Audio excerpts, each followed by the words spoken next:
Hi all, ഒരു ചെറിയ ട്രിപ്പുമായിട്ട് ഇറങ്ങിയതാണ്. ഇപ്പോൾ ഉള്ളത് എറണാകുളം റെയിൽവേ സ്റ്റേഷനിലാണ്. അപ്പോൾ ട്രിപ്പ് ഹൈദരാബാദിലേക്കാണ്. ശബരി എക്സ്പ്രസ് എറണാകുളം ടു സെക്കന്ദരാബാദാണ് ട്രെയിന്. അപ്പോൾ ട്രെയിനിന് വേണ്ടി ഇങ്ങനെ വെയിറ്റ് ചെയ്യുകയാണ്. 11:30 ആണ് ട്രെയിന്. ഒരു 10 മിനിറ്റ്സ് ഡിലേ ഉണ്ടാവും എന്നുള്ള അനൗൺസ്മെൻറ്റ് വന്നു. വീട്ടിൽ നിന്ന് ഇറങ്ങിയപ്പോൾ കുഴപ്പമില്ല, പക്ഷേ ഇടയ്ക്ക് ജലദോഷം തുടങ്ങി. ഇപ്പോൾ കാണുന്നത് കൊച്ചി ഇൻ്റർനാഷണൽ എയർപോർട്ടാണത്. ട്രെയിനിൽ നിന്നുള്ള വ്യൂ ആണ്. ട്രെയിനൊക്കെ കിട്ടി. അപ്പോൾ പെട്ടെന്ന് ഉള്ളൊരു ട്രിപ്പ് ആയതുകൊണ്ട് തന്നെ തേർഡ് AC ആണ്. അതിൽ തന്നെ സീറ്റ് കൺഫേം ആയിട്ട് RAC ആണ് കിട്ടിയത് രണ്ടും. അപ്പം GTR വന്നു, ലേഡിയായിരുന്നു, നല്ലൊരു ലേഡിയായിരുന്നു. അവരെ നോക്കട്ടെ, വേറൊരു ബർത്ത് കൂടി അലോ ചെയ്യാൻ പറ്റുമെന്ന് നോക്കട്ടെ എന്നൊക്കെ പറഞ്ഞു. പിന്നെ കൂടെ ഉള്ളതൊക്കെ അയ്യപ്പന്മാരാണ് വന്നിട്ടുള്ളത്. പിന്നെ ട്രെയിനിലെ കാഴ്ചകളൊക്കെ കണ്ടിങ്ങനെ ഇരിക്കുകയാണ്.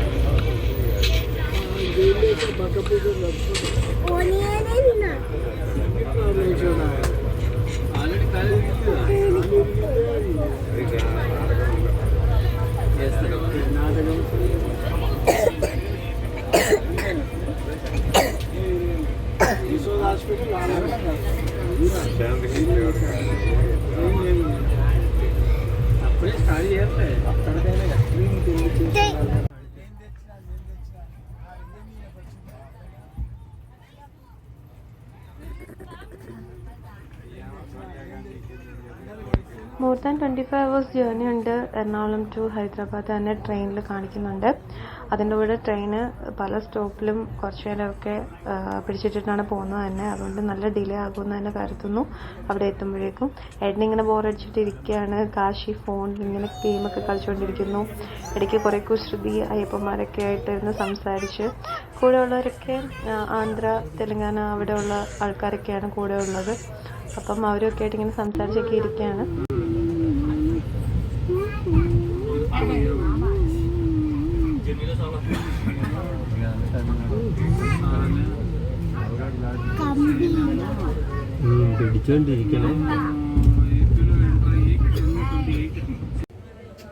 ലൈറ്റായിട്ട് ഫുഡൊക്കെ കഴിച്ചിട്ടൊരു 3:30 ഒക്കെ കഴിഞ്ഞപ്പോഴത്തേന് ഏട്ടനും കാശിക്കുഞ്ഞും കൂടി ഉറങ്ങി. നമുക്ക് RAC തന്നെയാണ്, രണ്ടും കൺഫേംഡ് ആണ്. പക്ഷേ ഒരു ബർത്ത് മാത്രമേ അലൗഡ് ആയിട്ടുള്ളൂ. അപ്പോൾ TTR അങ്ങോട്ടും ഇങ്ങോട്ടൊക്കെ പോകുമ്പോൾ ഞങ്ങൾ ചോദിക്കുന്നുണ്ട്. അങ്ങനെ കുറച്ചൊക്കെ കഴിഞ്ഞ് കഴിഞ്ഞപ്പോഴത്തേന് TTR വന്നിട്ട് പറഞ്ഞു അപ്പുറത്തെ സൈഡിലേയും കൂടി ബർത്ത് എടുത്തോ, കുഴപ്പമില്ല, അതും കൺഫേം ആക്കി തന്നിട്ടുണ്ടെന്ന് പറഞ്ഞു. അങ്ങനെ താങ്ക്സ് ഒക്കെ പറഞ്ഞു. ഇവിടെ അച്ഛനും മോനും കൂടി നല്ല അടിപൊളി ഉറക്കത്തിലാണ്. പിന്നെ ഈവനിങ്ങിലൊരു ചായയൊക്കെ കുടിച്ചു. അതൊക്കെ കഴിഞ്ഞിട്ട് രാത്രിയൊക്കെ ആയി കഴിഞ്ഞപ്പോഴത്തേന് കാശിക്ക് എത്രയെന്ന് വെച്ചിട്ടെങ്കിലും അത് കാണുന്ന കാഴ്ചയൊക്കെ, അപ്പം ഗെയിമൊക്കെ കളിച്ചുകൊണ്ടിങ്ങനെ ഇരിക്കുകയാണ് അവന്. അപ്പോൾ കാശിക്ക് ഫുഡൊക്കെ കൊടുത്തു. പിന്നെ അത് ഞാൻ വീട്ടിൽ നിന്ന് കൊണ്ടുവന്നിട്ടുണ്ടായിരുന്നു, ചപ്പാത്തിയൊക്കെ. അതൊക്കെ കുഞ്ഞിന് കൊടുത്തു. പിന്നെ ഞങ്ങൾ ഫുഡ് വാങ്ങിച്ചു, കഴിച്ചു. പിന്നെ ഇവിടെ ഇങ്ങനെ ഇരിക്കുകയാണ്. കുറേ നേരമായി. പിന്നെ ഉറങ്ങാനുള്ള പരിപാടിയൊക്കെയാണ്. അതിലേക്ക് കുറച്ച് ഫോട്ടോസും വീഡിയോസും ഒക്കെ എടുത്ത് റീൽസൊക്കെ ചെയ്ത് എന്നിരിക്കുന്നു. അങ്ങനെ ഒരു ദിവസം മുഴുവൻ ഇതാ ട്രെയിനിൽ കഴിഞ്ഞിരിക്കുന്നു. 11:40 ഒക്കെ ആയപ്പോൾ ട്രെയിനിൽ കയറിയതാണ്. അപ്പം ഇന്നത്തെ ദിവസം ഇങ്ങനെ കഴിഞ്ഞിരിക്കുന്നു. ഇനി ഉറങ്ങാൻ പോവുകയാണ്. ഏട്ടനും കാശിയും കൂടി അപ്പുറത്തായിരുന്നു കിടന്നിരുന്നത്. രാവിലെയൊക്കെ ആയപ്പോഴത്തേന് രണ്ടുപേരും കൂടി എണ്ണീറ്റ് എൻ്റെ സീറ്റിലേക്ക് ഇങ്ങ് പോന്നു. ഇവിടെ ഇരുന്ന് ഇങ്ങനെ കാശി ഇങ്ങനെ താളം തുള്ളി രാവിലെ എഴുന്നേറ്റതിൻ്റെ ആ ഒരു ഇതിലൊക്കെ ഇങ്ങനെ ഇരിക്കുകയാണ്. പിന്നെ പുറത്തെ കാഴ്ചകളൊക്കെ കണ്ട് ഒരു ചായ കൂടിയൊക്കെ കഴിഞ്ഞ് ഇങ്ങനെ ഇരിക്കുകയാണ്, വെയിറ്റ് ചെയ്യുകയാണ്. ഒരു 12:30 ഒക്കെ ആകുമ്പോഴത്തേനാണ് ട്രെയിൻ റീച്ച് ചെയ്യുന്ന ടൈം കാണിക്കുന്നത്. പക്ഷേ 4 or 5 hours ഡിലേയും കാണിക്കുന്നുണ്ട്. അപ്പോൾ എന്താണ് സംഭവം എന്നൊന്നും അറിയുന്നില്ല. എങ്ങനെയൊക്കെയോ സമയം ഇങ്ങനെ തള്ളി നീക്കിക്കൊണ്ടിരിക്കുകയാണ്. പിന്നെ അയ്യപ്പന്മാരൊക്കെ ഓരോ സ്റ്റോപ്പ് വരുമ്പോൾ ഇറങ്ങി. അപ്പം ഞങ്ങളുടെ കമ്പാർട്ട്മെൻറ്റൊക്കെ ഓൾമോസ്റ്റ് കാലി ആയിക്കൊണ്ടിരിക്കുന്നു. ആൾക്കാരൊക്കെ ഇങ്ങനെ ഇറങ്ങിക്കൊണ്ടിരിക്കുന്നു. അതിൻ്റെ ഇടയ്ക്ക് കാശിക്കുഞ്ഞിനെ കുറച്ച് നേരമൊക്കെ കളിപ്പിച്ച് സമയം പോകണ്ടേ. ഇത്രയും നേരമൊന്നും അങ്ങനെ ട്രെയിനിൽ ഒരുപാട് സമയമൊന്നും ഇങ്ങനെ യാത്ര ചെയ്തിട്ടില്ല. അപ്പോൾ കാശിക്കും ഒരു ഫസ്റ്റ് എക്സ്പീരിയൻസ് ആണ്. ഞാനും ഏട്ടനുമൊക്കെ ഞങ്ങൾ ട്രാവൽ ചെയ്തിട്ടുണ്ട്. പക്ഷേ കാശി ഉണ്ടായതിന് ശേഷം ട്രെയിനിൽ ഇത്രയും സമയം ഇരുന്നിട്ട് നമ്മൾ പോകുന്നത് ഒരു ഫസ്റ്റ് ടൈമാണ്. അപ്പോൾ അതുകൊണ്ട് തന്നെ അവനും ബോറടിച്ചൊക്കെ തുടങ്ങിയപ്പോൾ ബോറടിപ്പിക്കാതെയൊക്കെ ഞങ്ങൾ കൊണ്ട് നടക്കുക. ഇതിനു മുമ്പ് കാശിയും കൊണ്ട് പോയിട്ടുള്ളത് ചെന്നൈയിലേക്കാണ്. പക്ഷെ അന്ന് രാത്രിയാണ് ട്രെയിൻ. അപ്പോൾ അന്നേരം കുഞ്ഞു കിടന്ന് ഉറങ്ങും. രാവിലെ ആകുമ്പോഴത്തേന് ചെന്നൈ എത്തും. അപ്പോൾ ഇങ്ങനെ ഡേ ടൈം ട്രാവൽ ചെയ്തിട്ടുള്ള ഒരു ഫസ്റ്റ് എക്സ്പീരിയൻസ് കൂടിയാണ് കാശിക്ക്.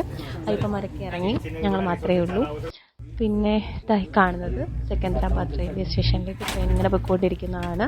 ഇപ്പോൾ സമയം എത്ര മണിയാണെന്നറിയോ? ഓൾമോസ്റ്റ് 4 കഴിഞ്ഞു. 12:30 എത്തേണ്ടിയിരുന്ന ട്രെയിനാണ്. ഇത്രയും ഡിലേ ആയി.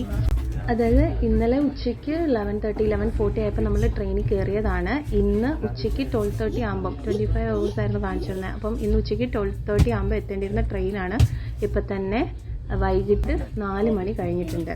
അപ്പോൾ ട്രെയിൻ അത്രയും ഡിലേ ആയിരുന്നു.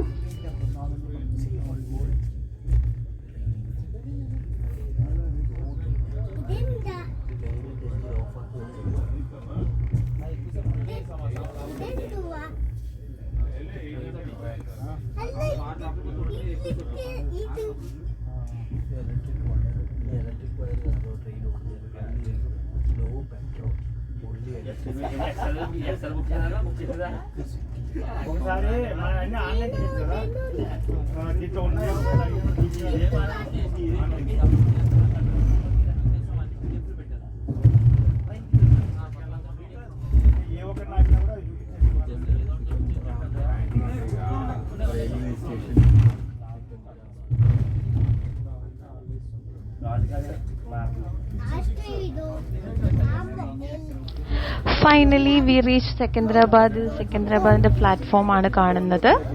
അപ്പം നമ്മൾ പ്ലാറ്റ്ഫോമിലേക്ക് ഇങ്ങനെ ട്രെയിൻ നീങ്ങിക്കൊണ്ടേയിരിക്കുന്നു.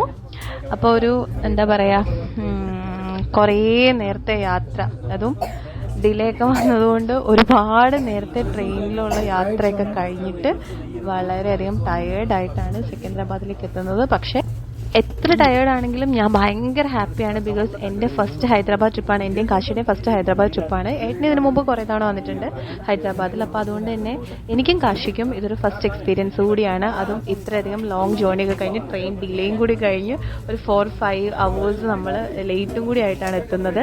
ഇപ്പോൾ ഓൾമോസ്റ്റ് ഒരു 4:45 PM കഴിഞ്ഞിട്ടുണ്ട്. അപ്പം ഞങ്ങൾ പ്ലാറ്റ്ഫോമിൽ ഇറങ്ങി നടക്കുകയാണ്. Main എൻട്രൻസിലെത്തണം.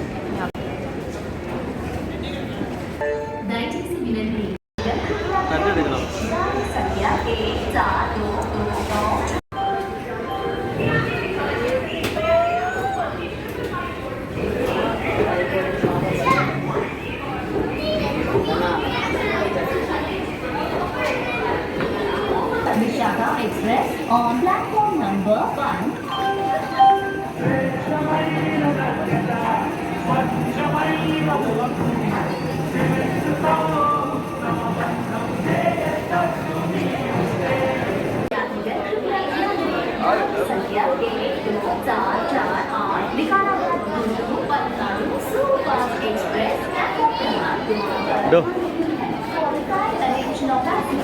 Train number 1274 from Vikarabad Junction to Guntur Palnadu Superfast Express via Nagonda Nadikode is coming on platform number 2.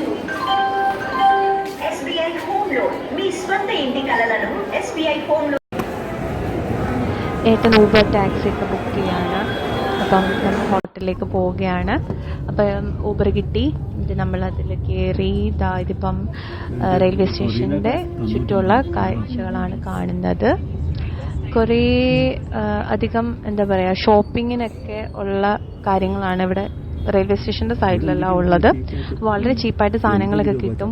ഇങ്ങനെ ബാഗ് 100 rupees, ചപ്പൽസ് 80 rupees, അങ്ങനെ ഒരുപാട് ബോർഡ്സൊക്കെ ഇങ്ങനെ എഴുതി വെച്ചിട്ടുണ്ട്. കുറേ സാധനങ്ങളൊക്കെ ഇങ്ങനെ ചീപ്പായിട്ട്, ഫാൻസി ഐറ്റംസ് ഒക്കെ ചീപ്പായിട്ട് ഇങ്ങനെ കിട്ടുന്ന കുറേ ബോർഡ് പ്രൈസൊക്കെ എഴുതിയിട്ട് അങ്ങനെയൊക്കെ ഇട്ടിട്ടുണ്ട്. അപ്പോൾ ഇങ്ങനെ നമ്മളിപ്പം പോയിക്കൊണ്ടിരിക്കുന്നത് സെക്കന്ദരാബാദിൽ റെയിൽവേ സ്റ്റേഷൻ്റെ സൈഡിൽ നിന്ന് ഹോട്ടലിലേക്കാണ്. ഇവിടെ നിന്ന് അടുത്ത് തന്നെയാണ് ഹോട്ടൽ. ഏകദേശം 4 to 5 kilometers ഉള്ളൂ ഹോട്ടലിലേക്കുള്ള ഒരു ഡിസ്റ്റൻസ്. അപ്പോൾ ഇനി ഹോട്ടലൊക്കെ എത്തി ചെക്ക് ഇൻ ചെയ്ത ശേഷം ഫ്രഷായി ഹൈദരാബാദ് വിശേഷങ്ങളുമൊക്കെ ആയിട്ട് അടുത്ത വീഡിയോയിൽ കാണാം. അതുവരേക്കും ബൈ ബൈ. ഹൈദരാബാദ്.